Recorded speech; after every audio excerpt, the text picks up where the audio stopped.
ఇక అప్డేట్స్ చూద్దాం. AP liquor scam కేసులో కీలక పరిణామం చోటు చేసుకుంది. ఈ కేసులో A31 గా ధనంజయ రెడ్డి, A32 కృష్ణమోహన్ రెడ్డి, A33 గోవిందప్ప బాలాజీలను సిట్ అధికారులు చేర్చారు. ఇటీవల అరెస్ట్ అయిన కేసిరెడ్డి రాజశేఖర్ రెడ్డి, చాణిక్యాల రిమాండ్ రిపోర్ట్ లో కూడా ఈ ముగ్గురు పేర్లను సిట్ చేర్చింది. ఈ ముగ్గురి ఆదేశాలతోనే అప్పట్లో డబ్బులు వసూలు చేశామని, ఈ డబ్బులు వాళ్ళ దగ్గరకు చేరాయని విచారణలో నిందితులు తెలిపారు. ఈ రిమాండ్ రిపోర్ట్ ఆధారంగానే వీళ్ల పేర్లు చేర్చినట్లుగా మెమోలో సిట్ పేర్కొంది.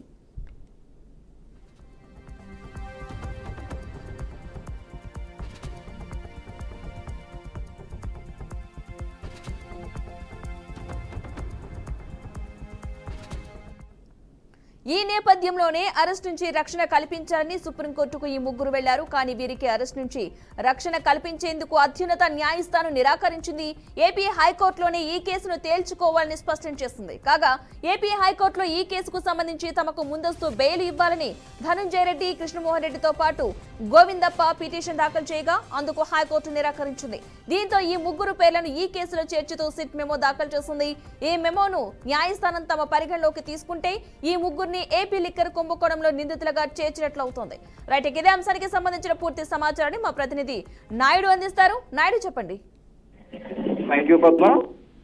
వైసీపీ ప్రభుత్వ హయాంలో చోటు చేసుకున్నటువంటి ఏపీ మద్యం కుంభకోణం సంబంధించి రోజుకు మలుపు తిరుగుతున్న సంచలనంగా మారిన పరిస్థితి కనిపిస్తుంది. ఈ కేసులో ఇప్పటికే మాజీ ఎంపీ అయినటువంటి విజయసాయిరెడ్డి కావచ్చు, లేదంటే ఇతర అధికారులు కూడా ప్రశ్నిస్తున్న పరిస్థితి కనిపిస్తుంది. అదే దీనికి సంబంధించి వైసీపీ ప్రభుత్వం గతంలో కీలకంగా వ్యవహరించినట్టు ఈ మద్యం కుంభకోణంలో రాజ్ కసిరెడ్డి పేరు కూడా దీనిలో ప్రధానంగా ఉన్న నేపథ్యంలో దీనికి సంబంధించి రాజ్ కసిరెడ్డిని వీళ్ళందరూ కూడా దీనిపై అయితే సిట్ అధికారులు ఇప్పటికే రాజకేశ్వర ప్రశ్నించిన నేపథ్యంలో దీంతో కొత్త పేర్లు కూడా బయటకు వస్తున్న పరిస్థితి కూడా కనిపిస్తుంది. దీనిలో చాణిక్య పాత్ర కూడా కీలకంగా ఉంది అంటే కూడా దీనిలో కూడా చేసిన నేపథ్యంలో రాజకేశ్వర రెడ్డి స్కామ్ అంతా కూడా తానే నడిపించినట్టుగా కూడా పూర్తిగా ఆధారాలను అయితే మొత్తం సిట్ అధికారులు సంపాదించినట్టుగా కూడా తెలుస్తుంది. దీనిలో సంబంధించి దీనిలో చాలా వరకు బాధ్యతలను చాణిక్య నిర్వహించినట్టుగా కూడా తెలుస్తుంది. అయితే ఈ దీనికి సంబంధించి రాజకేశ్వర రెడ్డి ఇచ్చినటువంటి వాంగ్మూలం ఉంది. దీనికి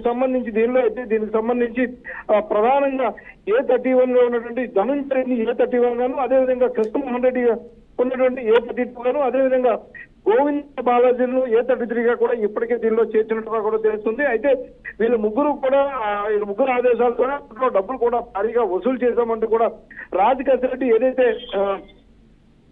వాంగ్మూలం ఇచ్చారు. ఈ నేపథ్యంలో వీళ్ళ పేర్లను కూడా ఇందులో ఎఫ్ఐఆర్ లో కూడా చేస్తూ కూడా ఇప్పటికే రిమాండ్ రిపోర్ట్ కూడా పూర్తి స్థాయిలో కూడా తయారు చేసినట్టు కూడా తెలుస్తుంది. అయితే వీళ్ళ పేర్లు ఎప్పుడైతే మెమోలో పేర్కొన్నారో దీని నేపథ్యంలో వీళ్ళైతే మాత్రం ముందస్తుగా దీనికి సంబంధించి అరెస్ట్ నుంచి రక్షణ కల్పించాలంటూ కూడా వీళ్ళు ఇప్పటికే సుప్రీంకోర్టును కూడా వీళ్ళు ఆశ్రయించిన పరిస్థితి ఉంది. అయితే ఈ సుప్రీంకోర్టు ఇప్పటికే వీళ్ళ సంబంధించి అరెస్ట్ సంబంధించి కావచ్చు, ఈ కేసుకు సంబంధించి ఇందులో కూడా మేము ఇన్ప్లీడ్ అవడం అంటే ఈ కేసును మేము మా మధ్యవర్తంగా తీసుకోలేమంటూ కూడా సుప్రీంకోర్టు నిరాకరించిన నేపథ్యం ఈ హైకోర్టులోని ఈ కేసును తెచ్చుకోవాలని కూడా స్పష్టం చేసింది.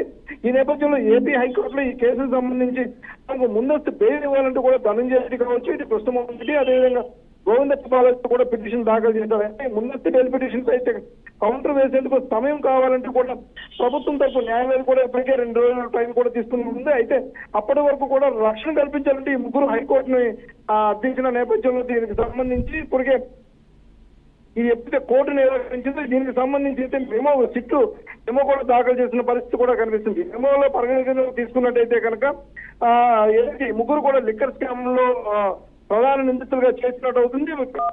ఏదైతే నిందితుల సంఖ్య మరింత పెరిగే అవకాశం ఉందంటూ కూడా ఇప్పటికే కూడా అధికారులు చెప్తున్నారు. అయితే రానున్న రోజుల్లో మరింత మంది కూడా పెరిగే అవకాశం ఉందంటూ కూడా సిట్ అధికారులు చెప్తున్న పరిస్థితి కనిపిస్తుంది. ఎందుకంటే రోజుకో మలుపు తిరుగుతున్నటువంటి కేసుకు సంబంధించి ఒకరుగా ఇప్పటికే పెరుగుతున్నారు. ఇప్పటికే 32 మంది వరకు కూడా 33 మంది వరకు కూడా ఇప్పటికే లిస్ట్ లో ఉన్న నేపథ్యంలో మరింత మంది పెరిగే అవకాశం ఉందంటూ కూడా సిట్ అధికారులు చేస్తున్న పరిస్థితి మాకు కనిపిస్తుంది. Padma. Right, thank you Naidu.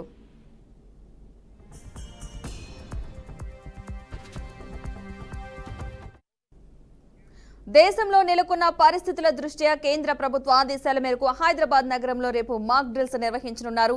ఇటీవల జమ్మూ కాశ్మీర్లోని పహల్గాంలో పర్యాటకులపై జరిగిన ఉగ్రదాడి నేపథ్యంలో భారత్ పాకిస్తాన్ల మధ్య ఉద్రిక్తతలు పెరిగాయి. ఈ క్రమంలో ఎలాంటి అవాంఛనీయ సంఘటనలైనా సమర్థవంతంగా ఎదుర్కొనేందుకు పౌరులను, భద్రతా సిబ్బందిని సన్నద్ధం చేయడంలో భాగంగా ఈ మాక్ డ్రిల్స్ చేపడుతున్నారు.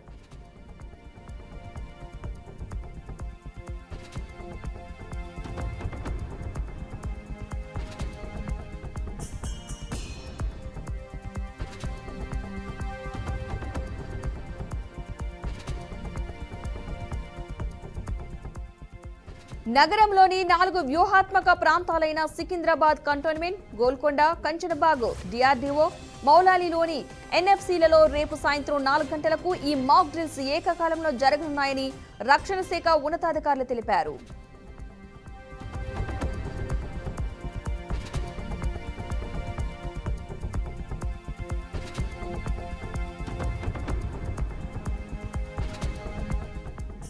దేశవ్యాప్తంగా మొత్తం 259 సున్నిత ప్రదేశాలలో ఈ మెగా సెక్యూరిటీ డ్రిల్ నిర్వహించేందుకు కేంద్రం ప్రణాళిక సిద్ధం చేసింది.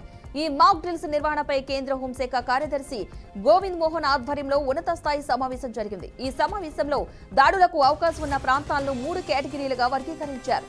తెలుగు రాష్ట్రాల్లోని హైదరాబాద్, విశాఖపట్నం నగరాలు కేటగిరీ 2లో ఉన్నాయి.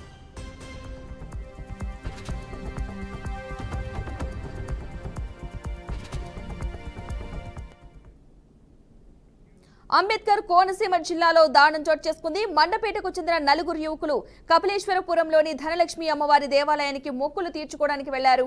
అనంతరం పుణ్యస్నానం చేయడానికి గోదావరిలోకి దిగారు. దాసరి సాయిరాం, రాంబాబు అనే 2 యువకులు గల్లంతయ్యారు. గల్లంతైన వారిలో ఒకరి మృతదేహం లభ్యం కాగా మరొకరి మృతదేహం కోసం గాలింపు చర్యలు చేపట్టినట్లు అంగర పోలీసులు వెల్లడించారు.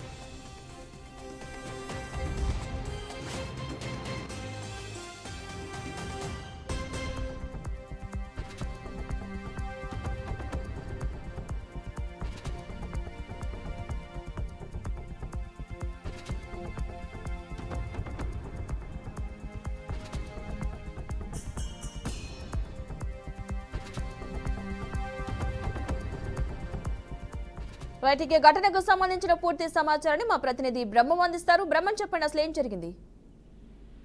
పద్మ, అంబేద్కర్ కోనసీమ జిల్లాలో విషాదం చోటు చేసుకుంది. గోదావరిలో స్నానానికి దిగినటువంటి 4 స్నేహితులు 2 గల్లంతయ్యారు. 2 అయితే సురక్షితంగా బయటపడినటువంటి పరిస్థితి అయితే తాజాగా వెలుగులోకి వచ్చినటువంటి పరిస్థితి. ఇక వివరాల్లోకి వెళ్ళి చూసినట్లయితే ఏదైతే అంబేద్కర్ కోనసీమ జిల్లా మండపేట నియోజకవర్గంలో ఉన్నటువంటి కపిలేశ్వరీపురం మండలంలో ఉన్నటువంటి కేదార్లంక గ్రామ పంచాయతీలో ధనలక్ష్మి అమ్మవారు సంబంధించినటువంటి జాతర జరుగుతుంది. ఇదే నేపథ్యంలో ఆ జాతరకు సంబంధించి మొక్కులు తీసుకోవడానికి ఇటు మండపేట గ్రామానికి చెందినటువంటి 4 యువకులైతే వెళ్ళటం జరిగింది. ఇదే నేపథ్యంలో అమ్మవారిని దర్శించుకున్నారు. అమ్మవారిని దర్శించుకున్న తర్వాత దగ్గరలో ఉన్నటువంటి గోదావరి నదిలో కూడా స్నానం ఆచరించడానికి 4 యువకులు అయితే దిగినటువంటి పరిస్థితి. దిగినటువంటి నేపథ్యంలోనే అక్కడ లోతుగా ఉండటంతో 2 అయితే మునిగిపోయారు. మిగిలినటువంటి 2 అయితే బయటపడినటువంటి పరిస్థితి. ఎవరైతే చనిపోయారో ఒకళ్ళు దాసరి సాయిరాము, రెండో వాళ్ళు రాంబాబుగా పోలీసులు గుర్తించారు. దాసరి సాయిరాం అయితే మృతదేహాన్ని అయితే బయట తీశారు. మిగిలినటువంటి ఎవరైతే రాంబాబు ఉన్నారో మృతదేహం కోసం పోలీసులు అయితే గజేతగాలతో గాలింపు చర్యలు చేపడుతున్నారు. మొత్తానికి చూసుకున్నట్టయితే ఏదైతే ఇటు తూర్పు గోదావరి కావచ్చు, ఇటు పశ్చిమ గోదావరి జిల్లాలో వెళ్తున్నటువంటి ఏదైతే గోదావరి నది ఉందో, గోదావరి నదిలో గత 10 నెలల నుంచి కూడా సుమారుగా 10 నెలల నుంచి కూడా ఈ గోదావరిలో ఉన్నటువంటి ఏదైతే ఇసుక ఉందో ఇసుక తీసేటువంటి క్రమంలో అన్ని చోట్ల కూడా లోతైన ఏదైతే ఇటు ప్రొక్లైనర్స్ కావచ్చు, లేకపోతే డ్రెడ్జింగ్ మిషన్స్ తో ఇసుక వేస్తున్నటువంటి నేపథ్యంలో, గోతులు పడినటువంటి నేపథ్యంలో చాలా గ్రామాలకు సంబంధించి కావచ్చు, లేకపోతే ఇటు పుణ్యక్షేత్రానికి వెళ్ళినటువంటి నేపథ్యంలో ఇటు కొవ్వూరు నుంచి మొదలుకొని ఇటు లంకల వరకు కూడా, ఇటు కొవ్వూరు నుంచి ఇటు నర్సాపురం వరకు కూడా, ఉమ్మడి పశ్చిమ గోదావరి జిల్లా కావచ్చు, ఉమ్మడి తూర్పు గోదావరి జిల్లాలు కావచ్చు, ఈ గోదావరి నది పరివాహక ప్రాంతాల్లో ఇసుక తవ్వకాల వల్ల ఇటువంటి ప్రమాదాలు జరుగుతున్నాయని చెప్పేసి స్థానికులు చెప్తున్నటువంటి పరిస్థితి. మొత్తానికైతే ఎవరైతే గల్లంతైనటువంటి 2 యువకులు ఒక మృతదేహం బయటపడింది. మరొక మృతదేహం కోసం గజేతగాలతో గాలింపు చర్యలు చేపడుతున్నారు. ఇప్పుడు కేసు నమోదు చేసినటువంటి పరిస్థితి. ఈ ఎవరైతే ఈ నలుగురు యువకులు ఉన్నారో ఈ నలుగురు యువకులు కూడా ఒకే గ్రామానికి చెందిన వారు. ఇద్దరు యువకులు ఎవరైతే చనిపోయారో వాళ్ళు కూడా ఒకే గ్రామానికి చెంది వాళ్ళు బంధుత్వం ఉన్నటువంటి పరిస్థితి. అయితే ఎవరైతే చనిపోయారో ఆ కుటుంబాలు విషాద స్థాయిలో అంటుకున్నటువంటి పద్మ. రైట్, థ్యాంక్ యూ బ్రహ్మం.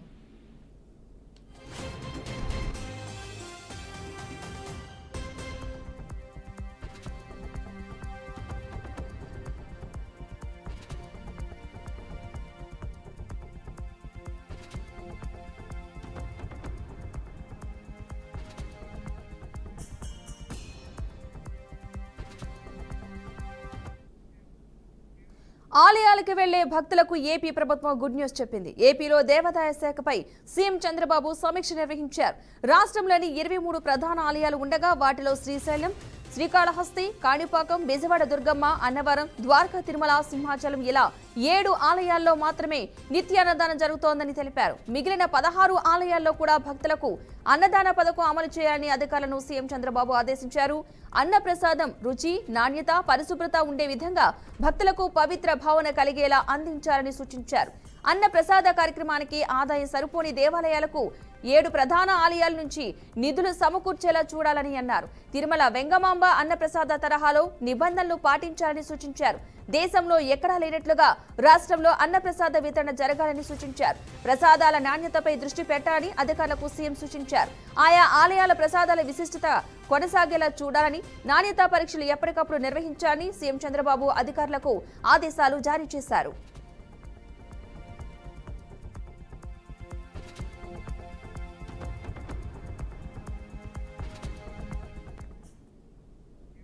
కాకినాడ జిల్లా జగ్గంపేట నియోజకవర్గంలో స్వర్ణాంధ్ర 2047 కార్యక్రమం నిర్వహించారు. ఈ కార్యక్రమానికి ముఖ్య అతిథిగా ఎమ్మెల్యే జ్యోతుల నెహ్రూ హాజరయ్యారు. నియోజకవర్గంలో పూర్తి స్థాయిలో అభివృద్ధి జరగాలంటే అన్ని శాఖల అధికారుల సమన్వయంతోనే జరుగుతుందన్నారు.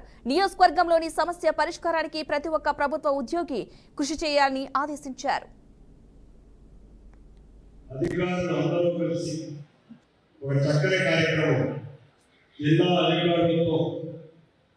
సమైక్యంగా